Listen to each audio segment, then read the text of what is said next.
I'm Brandon Richards. This is Momentum Moments. Some of you remember the man who showed up at my door with a dying cat that he had hit in front of my house. We spoke about that on the last episode. One of the things he said during that conversation to me that day was that God made him this way. He made him a homosexual. And if that was true, and God was going to burn him for it too, he didn't see the point in believing in God at all.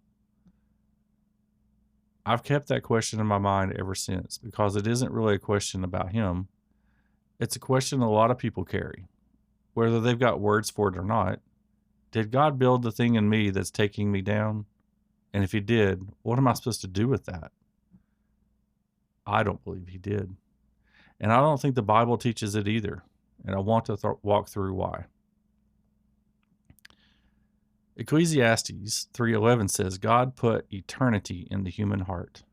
That means every one of us was built with a longing nothing down here can satisfy. That longing isn't the problem. It's what a person reaches for when the real thing isn't in view. That Galatians 5:19 through 21 is actually naming when it lists the works of the flesh. It's not a menu of traits handed out to different people, symptoms of one condition every person is born into, and that's separation from God, showing up in a different way in every life it touches.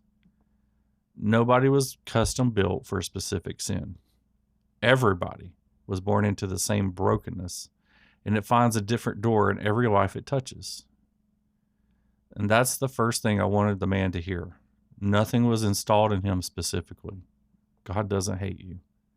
And the second thing underneath this question was harder.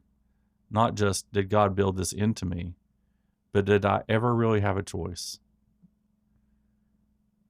So I think about Judas for that one, because his story has never let me off easy. Jesus told him plainly what was coming, and not just one time. Quiet off to the side. He did it right there at the table in front of everybody. Matthew 26:21, one of you will betray me. And Luke 22:22, woe to the man by whom he is betrayed. A warning only makes sense if the door in front of the man being warned is still open when he hears it. Judas heard that said to his face, and he could have gotten up.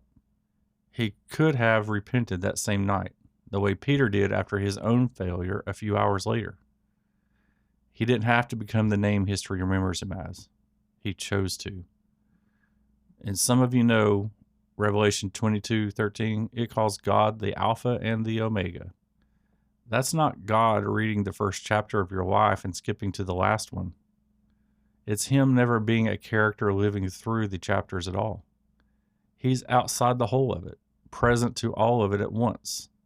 Luke 22:34, he knew in exact detail that Peter would deny him 3 times before the rooster crowed. He didn't make Peter do it. Peter didn't know that it was in him. Peter did that on his own 2 feet. And in that same breath, Luke 22:32, Jesus said, I have prayed for you that your faith should not fail. That's not an author moving a character through a plot he already wrote. That's a father who sees the fall coming and is already interceding for the man in the middle of it. We see the same pattern with Pharaoh. Exodus 8:15 and 8:32 says he hardened his own heart first, twice, before Scripture ever says God hardened it. What God did after that was confirm what was already there, not install a rebellion Pharaoh never chose on his own. And so there's another verse that sounds like it's going against everything I've just said. Ephesians 2:1 says a person is dead in trespasses and sins before any of this. Dead people don't reach for anything. But look at that son that's mentioned in Luke 15. Verse 24 calls him dead in those exact words. The whole time he's starving in a field feeding pigs. And at the same dead son, verse 17, remembers his father's house, feels the hunger, comes to himself, gets up, and walks home. Dead never meant inert. It meant cut off from the source of life and still, somehow, able to feel the ache and answer it in the moment the Father comes into view. That's the honest answer to the man on my step. That reaching was never a sentence handed down on him specifically. He was born like the rest of us, reaching with a longing built for God and cut off from it by the same fall every one of us was born into. And that's not a personal sentence, that's the human condition. But that's not where this ends. God didn't stay outside of what he allowed to be possible in this world. He stepped into it. Luke 13, somebody once told Jesus about Galileans murdered in the middle of their own sacrifice. And he didn't explain why it happened to them instead of somebody else. He just said the tower doesn't check a man standing before it falls.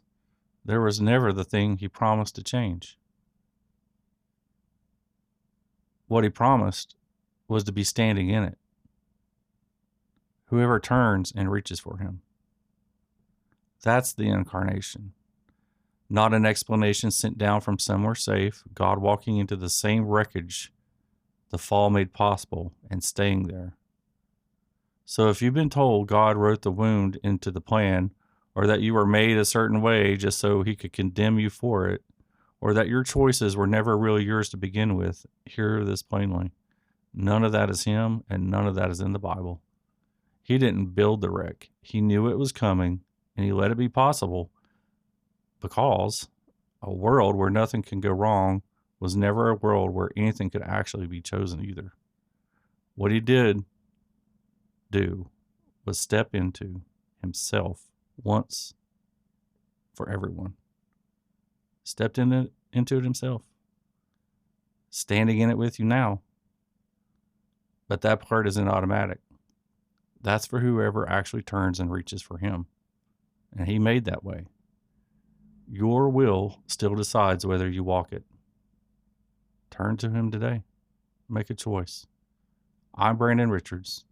This has been Momentum Moments. And if you want more of this, you'll find me at brandonrichards.com.